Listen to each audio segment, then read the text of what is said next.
Hello, welcome again sa ating YouTube channel, Juhong. Ito sa ating podcast, mga Cubs.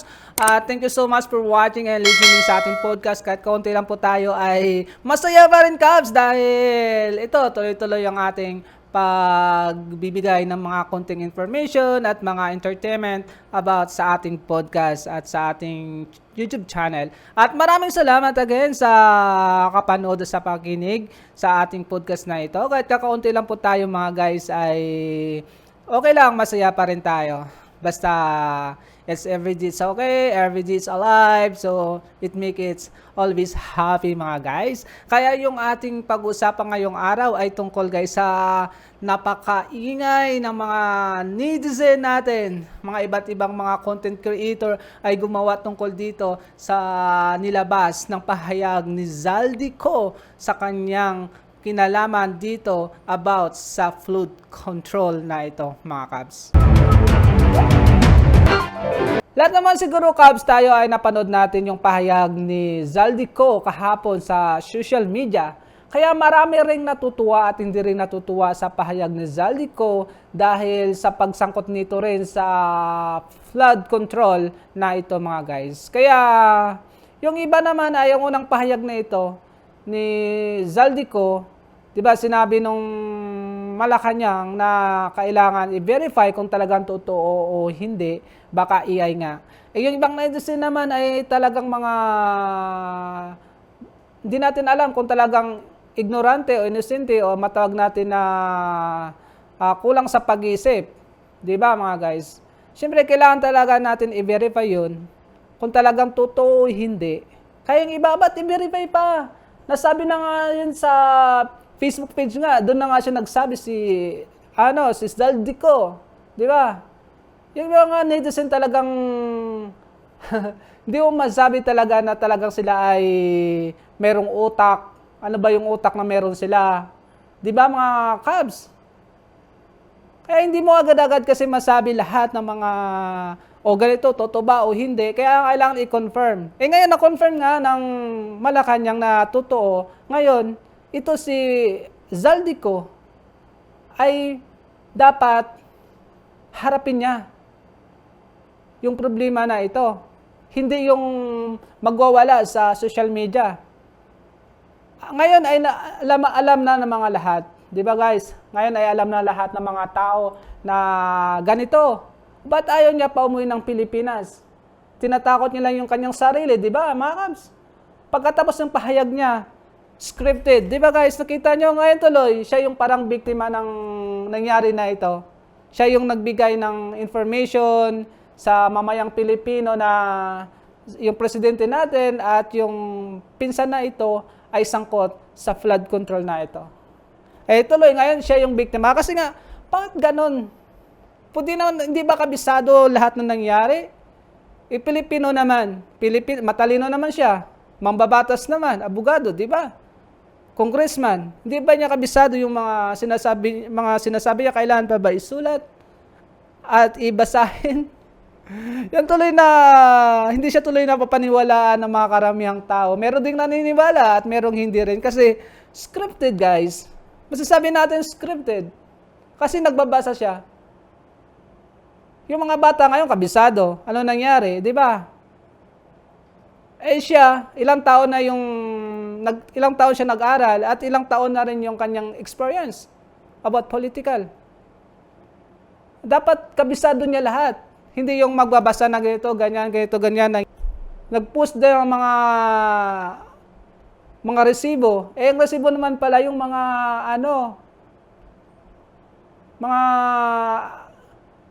project ng ating gobyerno. Hindi naman pala nakaw yun, mga Cubs. Yung nilabas na yun, project pala yun ng gobyerno, saka yung mga lakad ng ating presidente, mga budget. Saan yung nakaw doon? Tapos sabi, tinawagan daw siya ni Martin Romualdez, Speaker of House of Representatives. Dapat may kopya din siya, di ba, guys? Kung talagang totoo siya na magsasalaysay ng lahat, dapat meron siyang data para totoo yung sinasabi niya, hindi yung gumagawa lang ng kwento. Yan tuloy, siya yung parang biktima, nangyaring biktima. Natawa tuloy ako. Siya tuloy yung biktima ngayon sa pinagsasabi niya.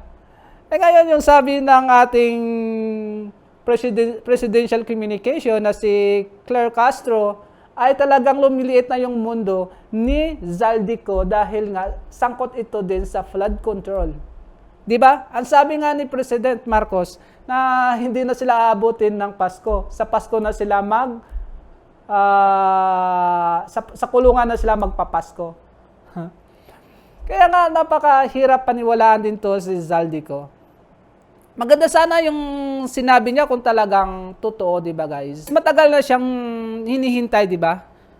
Na hingiin ang kanyang statement about sa controversial na sangkot siya sa flood control na ito. Pero siya ay nilabas siya na nagpa-medical check-up sa ibang bansa. Wala siya bang tiwala sa mga doktor natin dito? Sa atin sa Pilipinas, wala siya bang tiwala? 'Di ba? Parang minamaliit niya yung ating mga Pilipinong doktor din. Ba't kailangan niya pa lumuwas ng ibang bansa?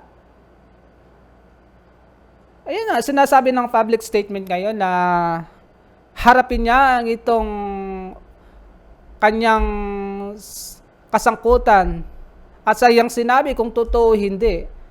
Dahil kung takot naman siya ay handa naman yung ombudsman na magbigay ng protection sa kanya. Dahil yun ang kinatatakot niya pala.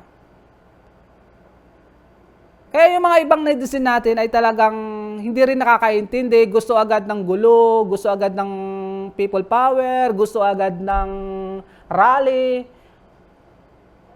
Kaya yung mga ibang Pilipino ay mababa din pa rin yung mga pag-uunawa o yung mga utak ay hindi natin alam kung ano ang mga naisip nila. Alam naman natin na lahat naman ay tayo ay bagsak sa kahirapan. Di ba, guys? Kaya ito yung controversial na ito na about kay Zaldico, dapat harapin niya para hindi maging tanga yung mga tao na sumusubaybay sa atin, sa ating ekonomiya ng ating pamahalaan. Dahil maraming mga taong gutom, uhaw, sa kahirapan na gusto umahon, dapat harapin niya ito, hindi yung, di ba matagal naman ito hinihingi sa kanya, di ba? Noon pa naman sa ombudsman, siya ang hinihintay. Di ba mga guys, matagal na nga ito, yung controversial na ito. Ngayon, nagsalita sa social media. Yun, nilabas yung mga mali-malita ngayong mga pera. No? Hindi naman natin alam kung totoong pera talaga itong loob na yun kasi picture lang ng malita. Puro pera daw yun. Dineliver doon sa bahay ni President Marcos. O di ba mga guys? Napakasimple naman sana kung talagang totoo talaga na mga ganung mga kwento niya, yung mga salaysay niya, ayon sa sinulat niya, sa script niya, dapat ay nandun yung kung kailan tumawag si dating Speaker of House, Representative, na si Martin Romualdez. Di ba meron namang sa ating phone, pag may tumawag, di ba? Nakasave naman yung mga number doon kung kailan. Dapat meron siyang pakita na gano'n. O merong merong mga text o mga email ay dapat gano'n. Napakasimple lang naman. Huwag yung gawin tanga yung mga tao. Diba? Natatawa tuloy ako sa aking sinasabi ngayon sa camera. Na para, hindi naman ako galit, pero nakakaawa talaga to si Zaldico eh. Nakakaawa talaga. Sa totoo lang, nakakaawa talaga si Zaldico. Kasi nga siya yung nagbunyag na ito na ganito, 100 billion, pero parang siya para yung biktima. Kasi nga, ay, di ba, di mo po, di ba yun? Ma-memorize yung mga nangyari, mga transaction na yan. Iyon ang trabaho. Napakasimple lang yun, di ba? Kailangan ba basahin ganito? Saka may part 2 pa daw. Kaya inaabangan ng Malacanang yung part 2 niya kung ano pang sasabihin niya. Kasi puro scripted. Tuloy yung mga tao na naniniwala sa kanya ay parang di mo naman alam kung talagang mahina yung pag-uunawa o mahina yung pag-analyze. Dahil nga ba talaga ay nakinig lang, nagbasa lang ng ganon. Naku po, mga ibang netizen natin ay kulang pa rin sa pag-iisip. Sa totoo lang. Yung mga ibang gumagawa ng content ay, yung iba ay parang masabi natin tanga, no? Tanga sila. Kasi nga, ano eh, nagbabase lang doon. Tingnan nyo guys. Eh ngayon, sino ngayon yung biktima? Si Zaldico. Ngayon, hinahanapan siya ng patunay. Ngayon, iniimbitahan siya na umuwi ng Pilipinas. Ayaw umuwi. Kasi nga daw, takot, baka patayin. Magaya kay Ninoy, ganon. Sino namang tanga sa kanya, papatayin siya, eh di lalo magagalit yung tao. Magkakaroon nga ng people power talaga. Pag ginawa niyang magpinsan na yun, presidente natin, at si Martin Romualdez, makagulo yung mga tao. Di ba guys? Hindi yun mangyayari yung ganon.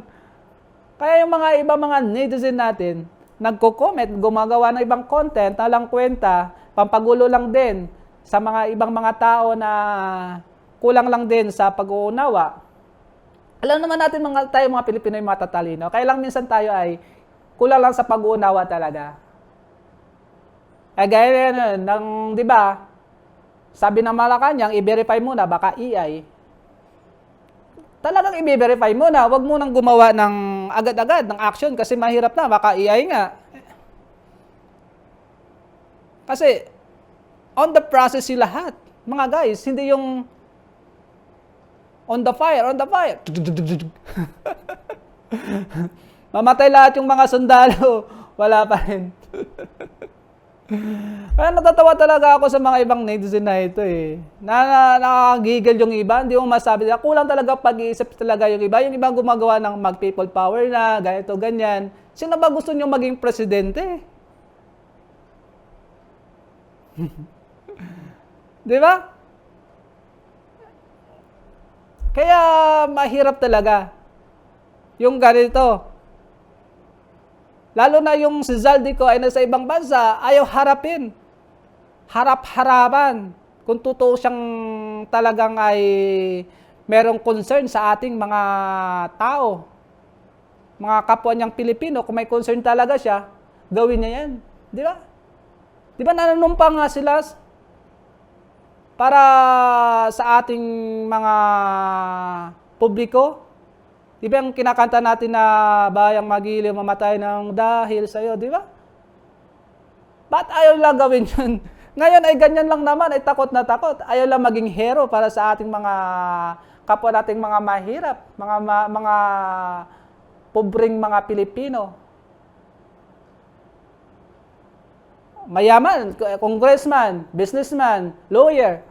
Tapos, ayaw ipaglaban ang sarili niya sa mga Pilipino kung totoo talaga yung aligasyon niya sa dalawang malaking tao sa atin, sa bansa natin. Diba, mga guys? Napakasimple lang yung ganun. Kung totoo talaga yung sinasabi niya, umuwi siya sa Pilipinas, harapin niya. Baka si Leila de Lima, hinarap niya naman yung kaso niya. Nakulong siya ng ilang taon. Babae, lalaking tao to. Zaldico, lalaki ka, di ba? Harapin mo yung problema. Kung totoo, kasi yung mga taong bayan ay kakapit sa'yo. Kung totoo talaga ito, kung hindi. Kaya lang, ang layo mo naman kasi. Paano kasi paniniwala ng mga kapwa natin mga ibang Pilipino kung gano'n lang din naman? Yan tuloy, yung binasa mo yung later mo sa social media, ay tuloy naging kalabasan na scripted. Hindi totoo. Pike. Gawa-gawa. Kaya totoo yung sabi ng Malacanang na kasi lumiliit yung mundo mo. Dahil nga, ay malapit ka ng dadamputin, ikukulong, at pagbayaran yung mga nakuha nyo nung kapanahunan ng flood control na ito? Kaya, yung ibang mga netizen kasi, yun lang kasi sa ibang netizen din naman kasi, makakulang talaga sa pag-iisip. Totoo lang yung mga ibang netizen ay kulang sa pag-iisip, mga guys. Gusto nila agad gulo, gusto agad nila ay talagang hindi imbestigahan ng mabuti, ng maayos, para walang sablay, di ba guys? Kasi pag nangyari ito na ikulong agad, gito ganyan, ay yung mangyayari dyan ay magpapatayan na lang magpapatayan, mga lahi nila. Kaya mahirap talaga, Cubs, agad-agad na maniwala kung ito ay totoo o hindi. Kasi nga, si Saldico ay sangkot sa itong alumanya ng scandal sa flood control na ito. Kaya wala tayong paniniwalaan talaga hanggat walang katotohanan na ebidensya si Saldico. Kasi mamaya baka isa ding paninira, 'di ba guys? Isang paninira lang yung ginawa niya. Tapos yung maging presidente natin mamaya iba naman. Oh, 'di ba guys? Ano naman yung nanakawin? Siyempre, pag iba yung presidente, magnanakaw na naman ulit, mangunguha na naman ulit ng pondo natin. Hanggat wala na yung Pilipinas, lubog na yung ekonomiya. Wala nang magagaya na tayo sa mga ibang bansa. Gaya ng Bangladesh. Magaya tayo sa Sri Lanka. 'Di ba?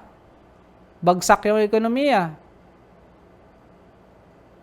Kaya dapat ay dahan-dahan tayo at pakinggan muna natin yung ang talagang kung anong totoo. Kasi mahaba-haba ito mga guys. Yan ang mahirap sa batas nga natin kasi mabagal nga lang talaga yung batas natin sa Pilipinas. Di ba? Kasi puro batas, batas, batas. Kaya maraming kapwa natin mga netizen o mga kapwa natin mga Pilipino ay talagang nababagalan na rin. Kaya ang dapat ay be patient na lang din kasi nga ay sabi nga proseso. Di ba guys? Maghintay na lang po tayo kung ano talaga ang katotohanan. Kasi lalabas at lalabas yung katotohanan guys. Kung ano ba talaga, kung totoo nagsasabi si Saldico o talagang kasabwat talaga yung ating presidente at ang kanyang pinsan na si Martin Romualdez ay dapat ay hintayin natin. Huwag muna tayong magsabi na o ganito ganyan, lahat ay sama-sama, magrarally, mag-people power again, tapos magpapalit ng presidente, sino namang maging presidente natin, yan na naman, ulit na naman, di ba? Wala mangyayari sa Pilipinas guys, sa totoo lang. Kundi tayo lang mismo, yung aangat sa ating buhay. Tayo lang mismo ang magpapakain ng ating sarili, kapamilya, mga magulang, kapatid. Hindi yung gobyerno. Kasi ang obligasyon naman ng gobyerno, yung ekonomiya natin, yung mga defense natin, mga ganon, protection, mga defense protection natin sa bawat na mga lungsod. Sinasakop nila, hindi yung kung ano bang meron tayong kinakain araw-araw, hindi nila yun kasama sa kanilang pagtakbo ng kanilang maging presidente, mayor, kapitan, ganito. Di ba? Governor, mayor, hindi yun guys. Tayo din ang magpakain ng ating sarili. Guys, tandaan nyo yan, hindi yung gobyerno. Yung gobyerno lang, yung magpapatakbo ng ekonomiya natin ng ating bansa. Magkapaganda ng mga mobilize, ng mga patrol car para magbantay sa mga kapwa natin mga Pilipino. Mga papaganda ng mga hospital, di ba? Gano'n lang naman yun, yung gobyerno natin. Kaya abangan natin yung part 2 ng Zaldico na ito, kung ano yung mangyayari next. Kaya na mga Cubs, thank you so much for watching and listening sa ating podcast. Joe Honget, at huwag kalimutan agad mag-like and subscribe, or for any comment down below mga guys. Thank you so much again. We are out. Peace.